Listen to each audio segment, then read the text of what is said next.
وما جعلنا لبشر من قبلك الخلد أفإن مت فهم الخالدون. اور ہم نے آپ سے پہلے کسی بشر کے لیے دنیا میں دوام کو مقدر نہیں کیا. سو اگر آپ کی وفات ہو جائے تو کیا یہ لوگ یہاں ہمیشہ رہنے والے ہیں؟ کل نفس ذائقۃ الموت. ہر نفس موت کو چکھنے والا ہے. وَنَبْلُوكُمْ بِالشَّرِّ وَالْخَيْرِ فِتْنَةً. اور ہم تم کو بری اور اچھی حالت میں مبتلا کر کے آزماتے ہیں. وَإِلَيْنَا تُرْجَعُونَ. اور تم سب لوگ ہماری ہی طرف لوٹائے جاؤ گے. ہماری ہی طرف تم سب لوگ لوٹائے جاؤ. اب یہ جو آیات ہیں ان کا شان نزول کیا ہے، یہ کس موقع پر نازل ہوا؟ جب مشرکین نے تاجدار دو جہان، شہ سوار لامکان، مالک زمین و آسمان، روح کن فکان، حضرت محمد مصطفیٰ صلی اللہ علیہ وآلہ وسلم آپ کی نبوت کا رد کرنے کے لیے، کیونکہ مشرکین یہودی عیسائی ان کی کوشش ہی ہوتی تھی کہ کسی نہ کسی طریقے سے ایسے دلائل کو پیش کیا جائے کہ حضور کی نبوت کا رد کیا جائے. تو نبی پاک صلی اللہ علیہ وسلم کی نبوت کا رد کرنے کے لیے مشرکین نے کہا تم ان کو نبی سمجھتے ہو، یہ تو عنقریب فوت ہو جائیں گے، یہ تو عنقریب فوت ہو جائیں گے، تم ان کو نبی سمجھتے ہو. اور جو اس وقت کے بڑے بڑے شاعر تھے جیسے کہ حضور نبی کریم صلی اللہ علیہ وسلم تو قرآن لے کر آئے اور قرآن کا کوئی مقابلہ کر نہیں پا رہا تھا، تو وہ مشرکین کہنے لگے جیسے بڑے بڑے شاعر فوت ہو گئے، دیکھو فلانا شاعر جن کی شاعری بڑی مشہور تھی سارے فوت ہو گئے، ان کا بھی دین اور جس دین کو یہ پھیلانا چاہتے ہیں یہ بھی ختم ہو جائے گا. اور آج جو ان کے پیروکار روز بروز بڑھتے چلے جا رہی ہیں اور ان کا جذبہ اور جوش و خروش دیکھنے کے قابل ہے، یہ بھی عنقریب ختم ہو جائے گا. تو تب اللہ تعالیٰ نے یہ آیات نازل فرمائی کہ ہم نے آپ سے پہلے کسی بشر کے لیے دنیا میں دوام کو مقدر نہیں کیا. اگر آپ فوت ہو گئے تو یہ کوئی نئی بات تو نہیں ہے. اس سے پہلے بھی انبیاء علیہم السلام فوت ہوتی آئیں. جب پہلے نبی اپنے اپنے مقام اور اپنی اپنی جگہ کے اوپر فوت ہو گئے اور پردہ فرما گئے اور دنیا سے چلے گئے، آپ سے پہلے بھی کوئی بشر ہمیشہ نہیں رہا. آپ سے پہلے بھی تو تم کافر لوگ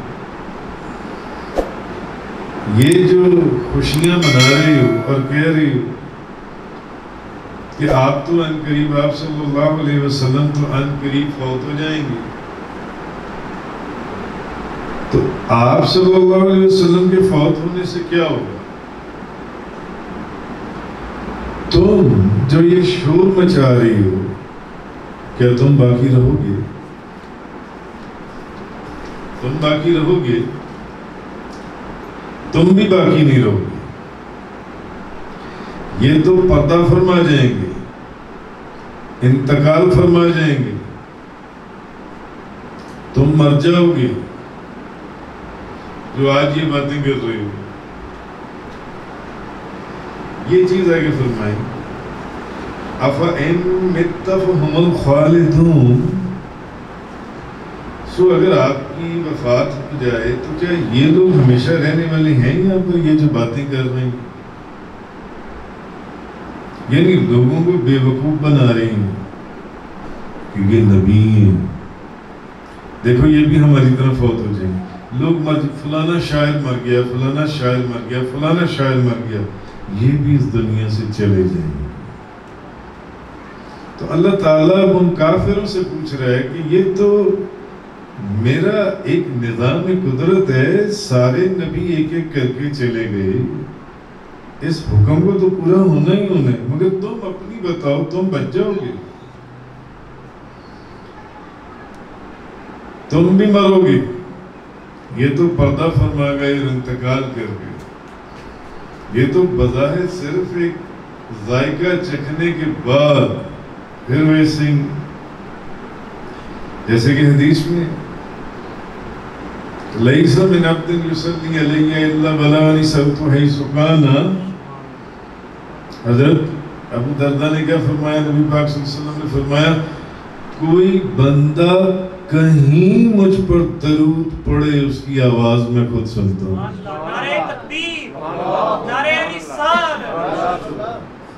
قُلْنَا وَبَعْدَ وَفَاتِكَ، صحابہ کرام نے پوچھا کہ اپنی وفات کے بعد بھی آپ سنیں گے یا رسول اللہ؟ وَاللَّهُ بَعْدَ وَفَاتِي، ہاں میں اپنی وفات کے بعد بھی ایسے ہی درود سنوں گا جیسے آج سنتا ہوں۔ حدیث راوی اس کے حضرت ابو درداء رضی اللہ تعالی عنہ۔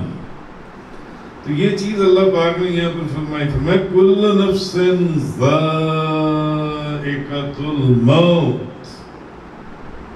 ہر نفس موت کو چکھنے والا ہے،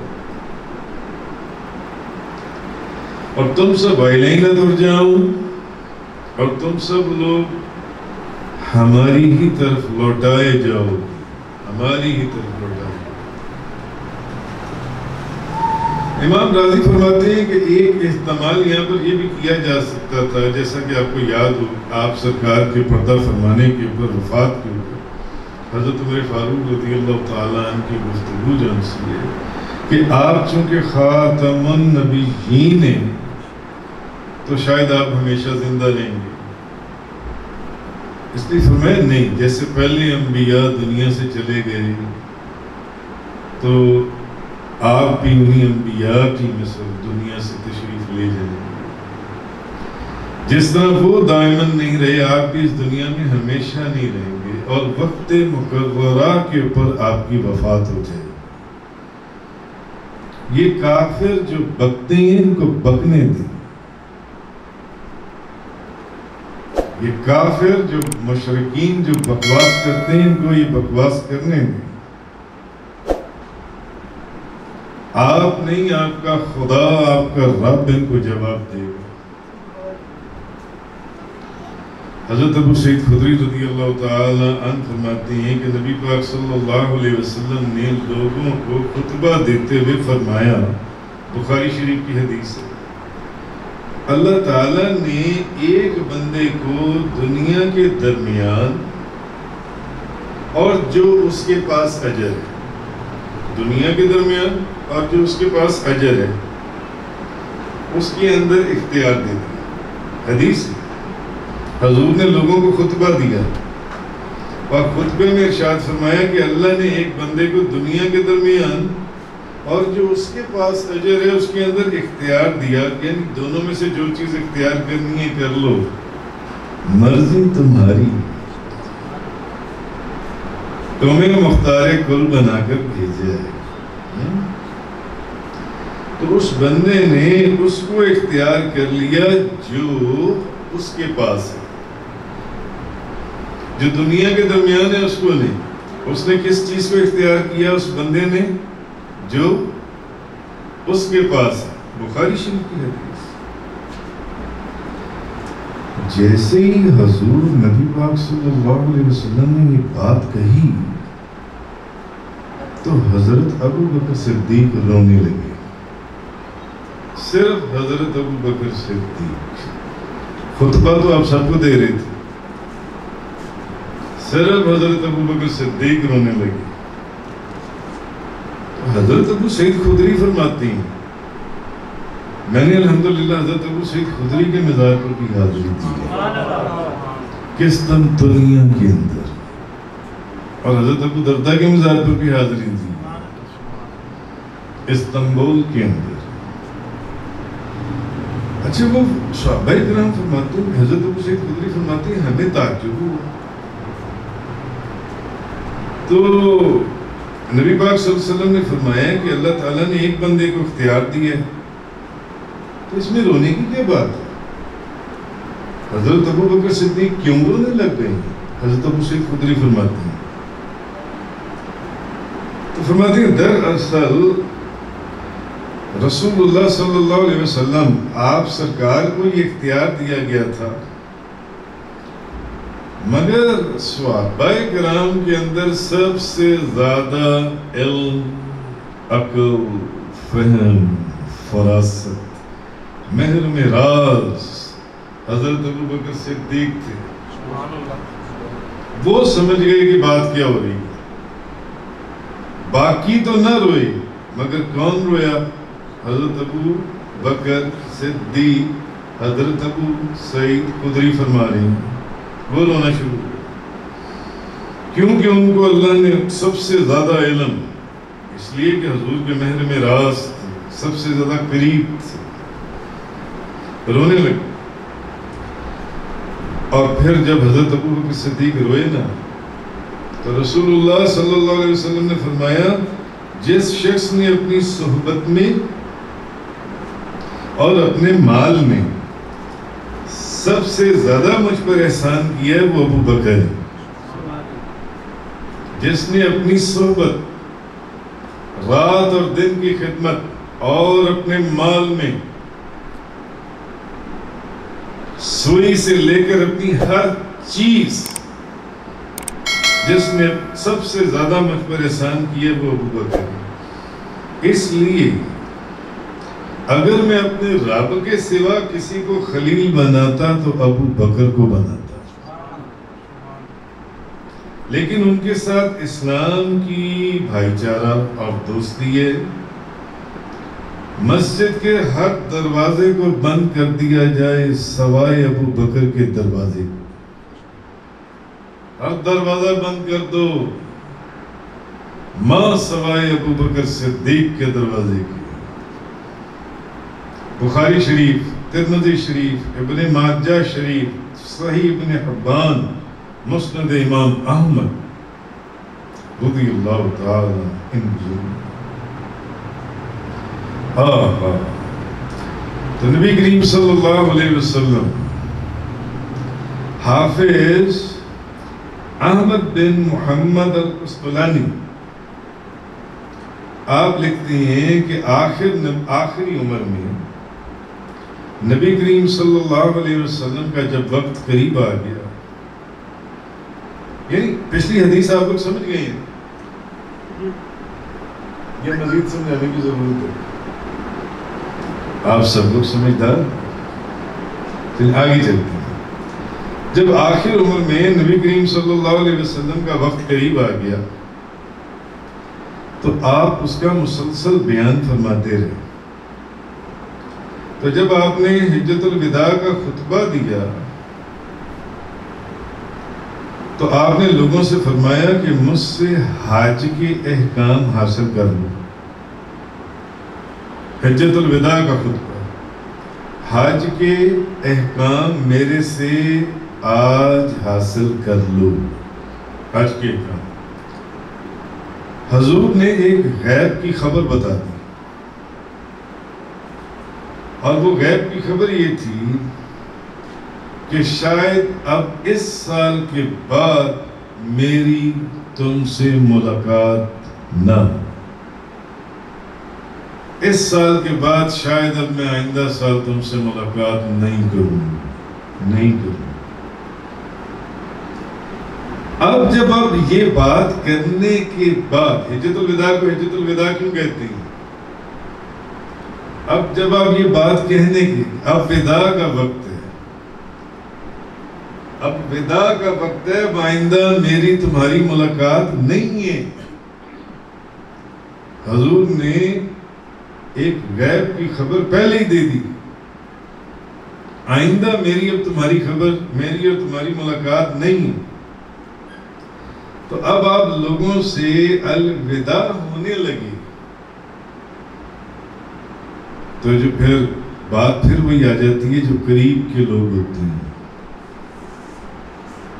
ان میں کئی محرم راز ہوتی ہیں، ان کی زبان پر یہ لفظ جاری ہو گیا، یہ حجۃ الوداع ہے، یہ آخری حج، اب آئندہ ملاقات نہیں۔ حضور نے غیب کی خبر پہلے ہی دی تھی جو ان سے